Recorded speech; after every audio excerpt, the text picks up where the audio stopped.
Joining us now is Annie Anieze Osakwe with stories trending around the world. Hello, Annie. Hello, good morning. Dr. Abati.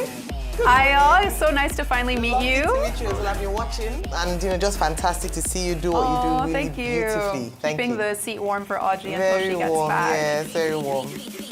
Rufai, my twin. The pride. Yeah, that's my twin. The pride of Okidi. We're ready. We're here. Oh, Monday. Yeah. Go ahead, Monday. Let's go. Go ahead. So, good morning to everyone out there watching. Thank you all for starting your day and your week with us. Happy Monday. So we start what's trending today with the first words the public is hearing from Comfort and Manson, the Ibom Air passenger who was violently removed from a plane after the airline said she refused to switch off her phone. Well, for the first time, she's finally telling her side of the story. In a new video posted late last night, Manson says the issues really started because the power button on her phone didn't work and she needed help from the air hostess to turn it off. She then talks about how everything escalated so quickly and how she eventually felt violated. God knows that I can never go and poke an elderly woman, somebody that's old enough to be my mom, poke her. For what? Poke her. It was the pain she inflicted on me, the frontal pain, dragging my gold and everything on the floor. That was the anger. I was so angry. I could not even hold it. That was why I was asking her, why did you do that on the video, the training video they posted? Why did you do that? Why did you do that? I asked her, why did you do? Because you dragging my frontal wig, dragging me, calling me a prostitute at the process. No, I just had to ask her, why did you do that? Why did you do that? That was why I poked her on the video. Why did you do that? So while on that, the whole thing, those guys came inside the aircraft and started surrounding me, and I was like, why? Now dragged me outside. That was when they dragging me from there. You saw how they dragged me from the video. That was what happened. They came inside, dragged me outside, and then at the process, she now dragged my clothes, and the clothes, it was pin on me because it was pin. I thought that was my inner. It was pin on me. The pain of dragging it and its pain. So in this video, she also talks about how she can't really go out in public anymore because people are recognizing her, how difficult it's been for her since her release. And we're also hearing these conversations around the economics of this, reports about how people are offering her plots of land, trips, a new phone. Dr. Abati, I'll start with you. How are you reacting to all this? Because it's really the first time that we're finally hearing from her. Well, I think it's a good thing that she's going through the process of healing. Apparently, she was traumatized by that experience. Over the weekend, there was a report that somebody had gone to file a suit on her behalf and all that, but she said no, she did not. That person is not a lawyer, she has her own lawyer. And if she is going to take any steps, it will be a particular lawyer whom she named. Second, she said, well, she is willing to cooperate with the investigators to present properly our own side of the story. But definitely, she deserves all the support she's getting, not the ones offering land and all that, but those who have expressed concern about the violation of our fundamental human rights. And I hope that the regulatory authorities involved in this matter would be encouraged to conclude the investigations that they say they are carrying out. This shouldn't just stop at the level of drama. We would like to know what the regulatory authorities come up with at the end of the day and what the definite conclusions are, particularly with regard to the Kwamwan incident and Ms. Comfort Emanson's case. Because initially there was a lot of drama. The Minister of Aviation took a number of decisions just to ensure that there is no confusion around this space that is leading. But there are issues that will still have to be resolved, particularly the one about training sessions for airline personnel, which the minister referred to, and then the investigation by the parties involved. Now, as for the stigmatization, well, that's very unfortunate, but I think Ms. Emanson should not take that as some kind of major negative thing. Because in fact, if anything, this particular incident turned her into, a hero of sorts. Well, a lot of people now saying, look, this is how these airlines behave. This is how some hostesses behave. And, I've seen a lot of people showing affection. I'm not talking about the men who are offering hotel accommodation and trips to Doha and Qatar, the objectives of which may be suspicious. But I'm talking about, genuine expression of concern. So I do not think that she has suffered any loss of face within the community. If anything, she has become a celebrity in spite of herself. There was one other thing that I read, however, that I found a bit uncomfortable. This was the father, granting an interview and saying that he too must be compensated. That is it because he's a poor man that they will expose their daughter's nudity in public, and that they should not treat poor people like that, and that he should be compensated because of the way they have treated his daughter. I want to believe that he was misquoted. So if he was not misquoted, please, he should just keep his peace. Allow the daughter and other people to deal with the issues. This has nothing to do with his own poverty. That's not the subject here. And we should not, drop the ball in terms of focus. Absolutely. Goodbye. I would just like to say some things. You see, and I'm happy that we took our time to hear all sides of the story. Because it's so easy for people to use propaganda to deceive people in society. The airline originally did use propaganda by posting one side of the story. It's turned out, or whoever posted, because the airline has denied that they didn't post it. But whoever posted it, which was a video taken around where the airline hostess and the airline crew had a higher level of influence and made it public, they used propaganda to deceive a lot of people. It was one side of the story they told with this. But if not for the fact that they sent her to jail and there were a lot of people that reacted, or they sent her to prison for a bit and a lot of people reacted, and we started to hear other sides of the story, then we will not get to the end of the matter. In fact, even before she said this, several witnesses on the flight have corroborated her story by saying that when the air hostess did come to her and say, turn off, she said, buttons are not working fine on the phone. And she even told the air hostess that, can you help me do it? And the air hostess got rude. And after the flight, when they arrived at destination, before they alighted, she went to the bathroom and all of this ensued. And we all saw how that air hostess stood in front of the door. So, like I said before, Ibom Air will have to put that air hostess up for investigation. I still feel to a large extent that she should sue because it was a deliberate attempt to shame her. There was no reason why their hands went to her breast in the first place, why they pulled out her inner. It was a deliberate attempt to shame her. And after doing that, disgraced her, put her breast in public, they now filmed the only part that showed where she was reacting. You cannot hit me and expect me not to react. Early morning tea. I'm sorry. Mammary glands. Mammary glands, whatever. Vital assets. Whatever, vital assets. No, let's say it the way it is. Because it's very painful. You cannot hit me and expect me not to react. After they had hit her, they had provoked her within not only her assets, they even went further with her wig, because as at the time she was fighting back, her wig was already pulled off. Right. So they had triggered her within. The air hostess had done her job. Then she called for cover and started filming. And you pulled her down and you hurt her. So Ibom Air, I still feel this case was taken up. This is not to exonerate the fact that she also did slap the air hostess. But as at the time where the air hostess is saying, you are slapping me, you had instigated the fight. And you had treated her in a very appalling way. And now you were quick to say, you are slapping me, so that you look vindicated. She too must be penalized for that slap. But you can't trigger somebody without getting away with it. This is not fair.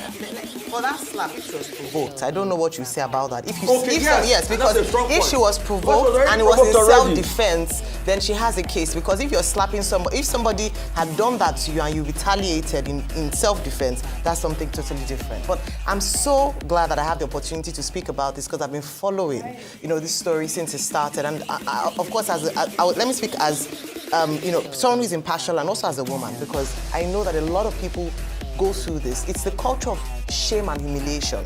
When you do something wrong, the first thing they want to do is to attack your person. First of all, she was called a prostitute, so it's a very easy insult for a lot of Nigerian women. You do something, you say you don't want to buy something from a vendor anymore, they say, Ashawo, get out. You say you don't want to do something, Ashawo. In fact, after a while, it becomes almost a compliment. So it's a culture of shame and humiliation that must end as part of our culture here in Nigeria.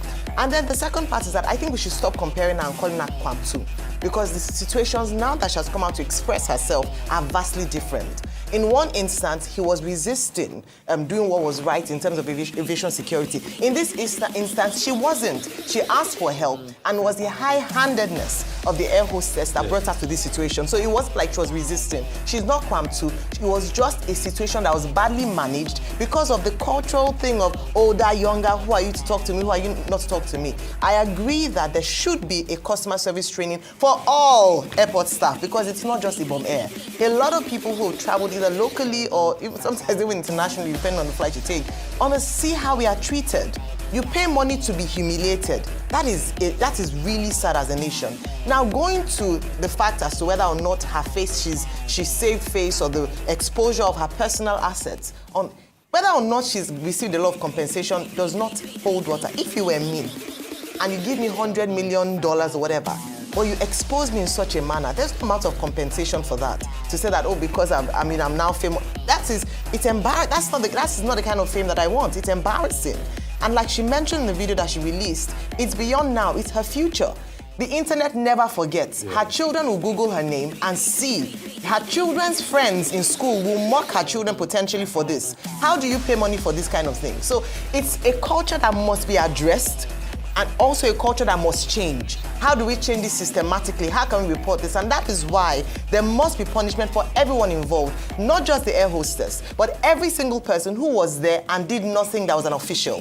The people who yanked her off the flight and carried her and manhandled her ought to be brought to book. We can see their faces in the video. And then finally, I would like to land on this point, because enough people have talked about this. Why is it that as a people, we don't know how to protect ourselves? How many others were on that flight and saw what was meted out to that woman and did nothing and just walked past? It's like the story of the Samaritan. Nigerians will just look and walk past. If you are being slapped by somebody that is wrong, why do we have that culture? So it's to sensitize people on different levels. But just to say that Ibom Air has a case to answer.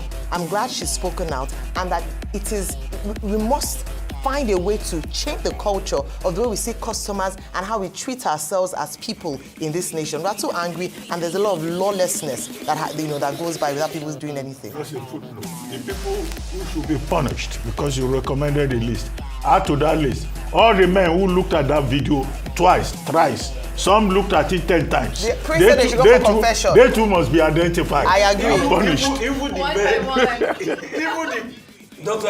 the men that shared it on many WhatsApp groups. Yes. Everybody. All the men that looked at it more than once, they are all guilty. They're all guilty. A poor girl, turn her into Can you imagine? No, it's so sad. Okay, moving on.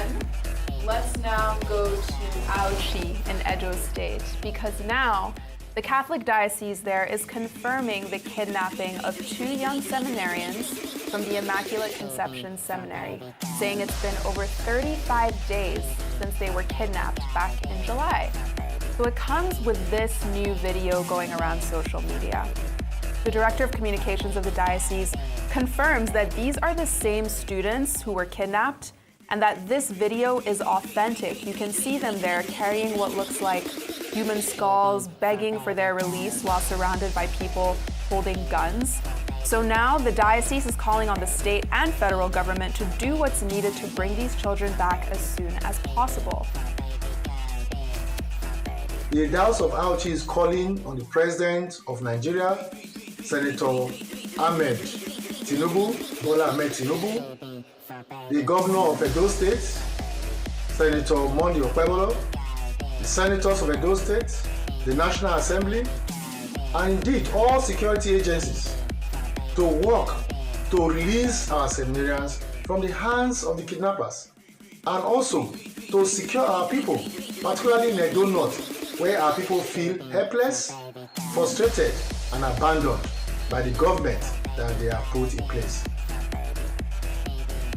And we hear so many stories of kidnapping across the country, but it's always especially troubling when you actually see the faces of the people or the kids involved. And Ayo, I think I'll start with you on this. Just what's your reaction to this story and that video that we just saw? It's so sad that we're coming from one bad story to another bad story, but this is the situation that we find ourselves here in Nigeria. So we've been following the story with these kidnapped seminarians, and the fact that there's now been an appeal for their release. In fact, what he said is that in that Edo North side of that, the kidnapping has become rampant, and the people are almost at the mercy of kidnappers. So beyond the story of this young, helpless future of Nigeria, let me put it that way, are the stories of others. I brought a story here sometimes of another NYSC student who was kidnapped, and the parents had to pay ransom despite the calls to security agents. And that's why I said earlier this morning that while we celebrate one part, when we're talking about the DSS story, terrorism, security challenges, while we celebrate one aspect, it cannot be celebrated in isolation. Until Nigerians feel safe to go out and about their duties, we cannot just say, oh, well done, and keep going. This is horrific. Number one is that kidnapping has become a big industry in Nigeria. We have to face facts. Number two is that we need to have a strategic way to address this menace, which we unfortunately haven't seen. In fact, if you call some security operatives, they'll tell you, they almost sound helpless, and so you have to sort yourself out or find the money. And as long as kidnappers find this industry lucrative in such a way that they keep getting the ransom, we will not see the end of this.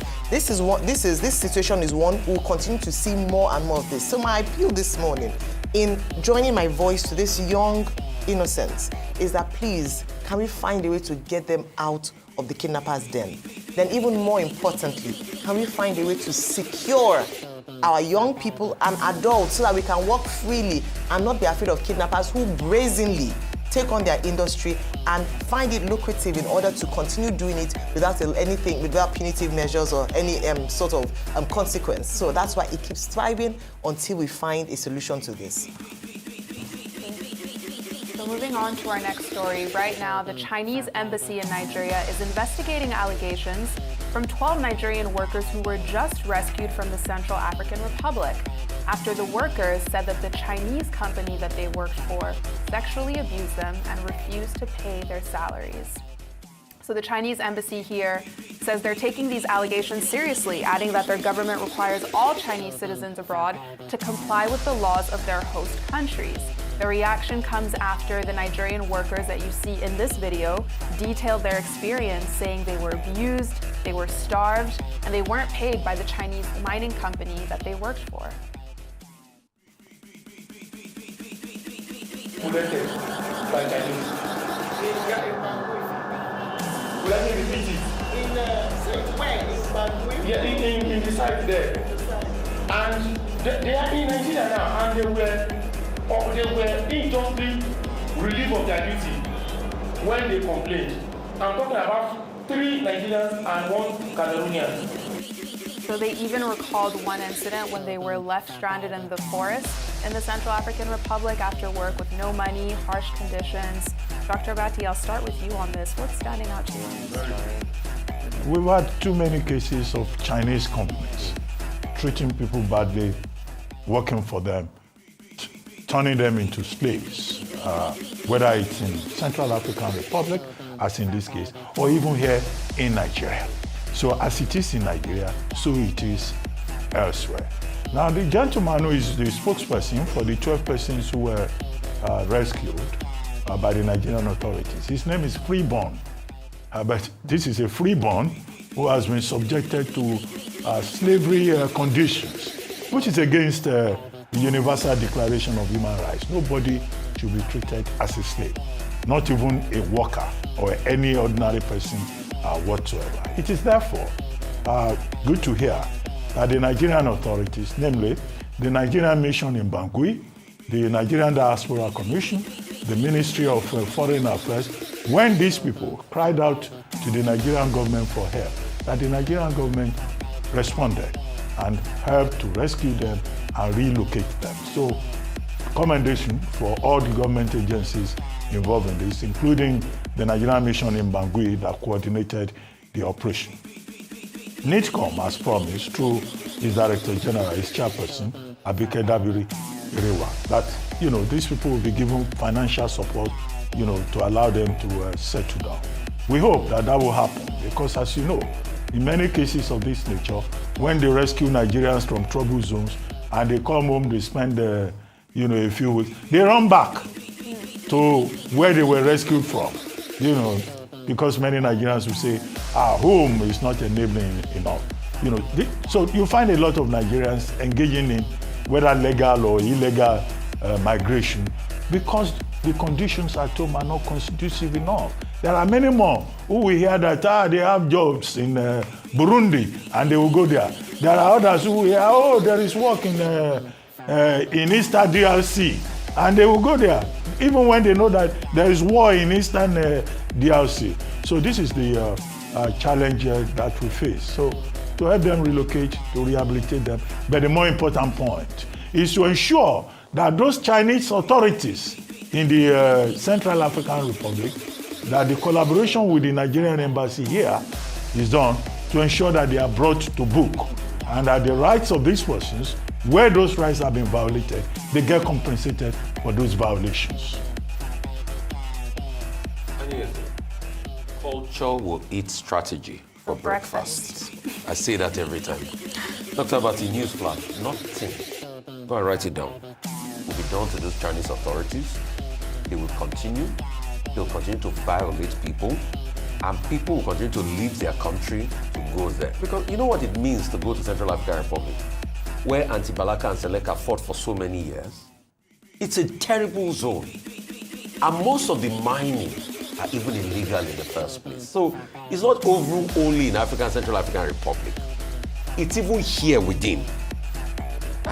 There's an extensive report done by Premium Times that I've quoted many times of how illegal mining goes on here. People ship across Kwara State. Nothing is happening. You know why? Because of level of poverty, the fact that we cannot provide for our citizens, they will go. And kudos to the Nigerian authorities that have rescued them. Where is going to be the follow-up? I asked the Nigerian authorities, they should show me the phone numbers and show us that they are still in contact with all of the girls that I rescued from Abidjan. You know, I did that story. I was the one that interviewed those girls in Abidjan.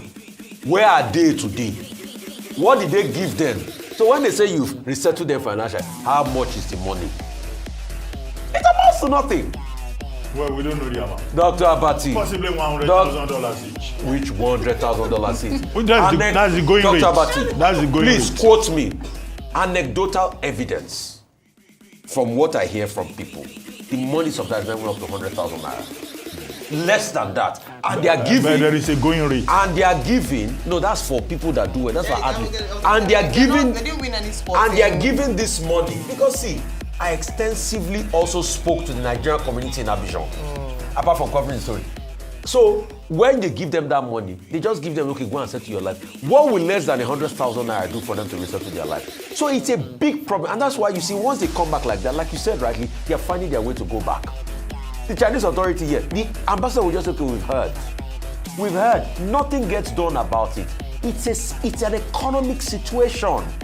So as long as you don't empower your people there, talk to about it, this same country that Nigerians used to work in Nigeria and do well and go and buy homes in the UK, this same Nigeria that Nigeria will go and school abroad in the 70s and decide to come back to their country because their country was better then. This is the same country everybody wants to live.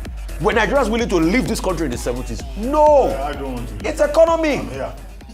It's economy. We are in it You are an together. outlier. You are an elite man now. You are an outlier. The elites are running away. Even the elites are running away. Dr. Abati, I know many billionaires in this country. I don't stay in this country again. Your famous billionaires in this country, they don't live in this country again. What are we saying? These are the billionaires. They have everything we need at beck and call.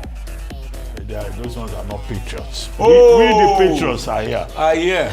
Okay. Well, I'm here, but still here. I'm not planning to go anywhere. All of us. Okay. This is our country. You push me, I push them, and all they go. Okay. Yeah, so. Okay. But we could make them better. So now to our first milestone, with the governor of Kebbi State, Nasir Idris, announcing the death of the Emir of Zuru, Major General Muhammadu Sani Sami, at 81 years old.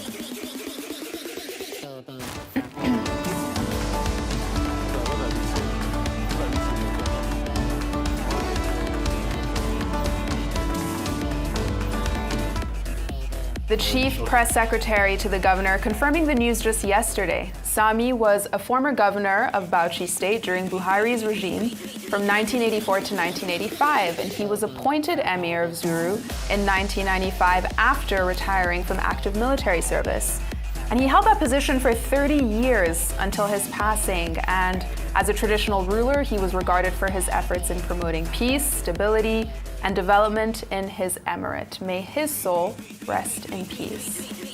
And for our other milestone, the country and President Bola Ahmed Tinubu are celebrating the 84th birthday of the former military president, General Ibrahim Babangida, also known as IBB.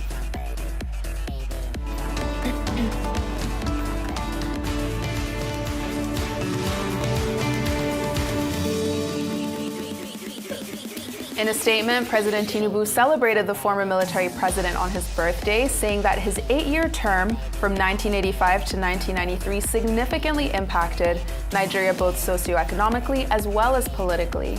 He rose up the ranks of the army, then ultimately became commander-in-chief of the armed forces. President Tinubu also noting how his military administration can be remembered in investing in infrastructure like the Third Mainland Bridge, which to this day is still the second longest bridge in Africa.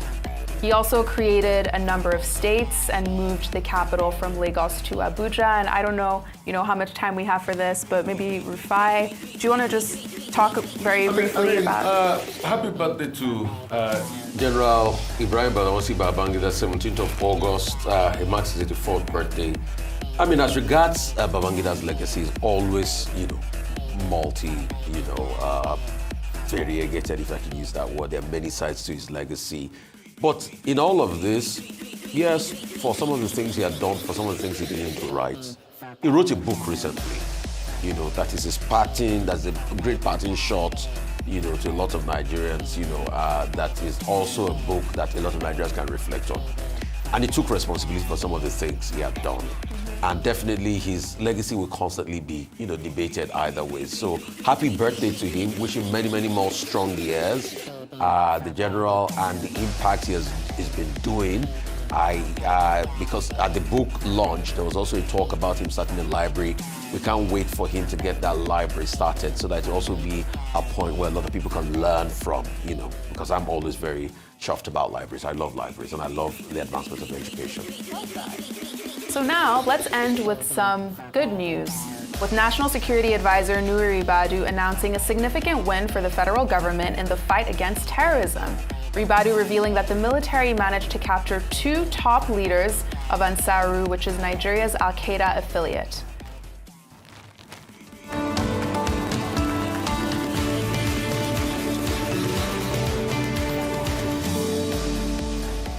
According to Ribadu, these 2 men had been on Nigeria's most wanted list for years, but they were also internationally wanted as well. He also said that they were the ones responsible for the 2022 Kuje prison break, where well over 800 prisoners were freed. This feat undoubtedly exemplifies Nigeria's advancing counter-terrorism capabilities. The precision operation followed months of deep surveillance, human intelligence, and technical tracking, which demonstrate enhanced sophistication and seamless interagency synergy. And, you know, we don't have time to discuss it, but that was a major feat for the federal government. Yes, it's a significant achievement, and we have commended both the National Security Advisor and the Director General of the Department of State Services and all the security agencies who have made this possible. But the story in Edo State of the 2 young seminarians just shows that government still needs to do a lot more. Nobody should be abducted in this country. Nobody should be at the mercy of the kinds of the likes of the Mahmuda, the Ansaru, or any Al-Qaeda affiliate that may be operating in any part of Nigeria. Well, thank you very much, Annie. Thank you. We look forward to seeing you tomorrow.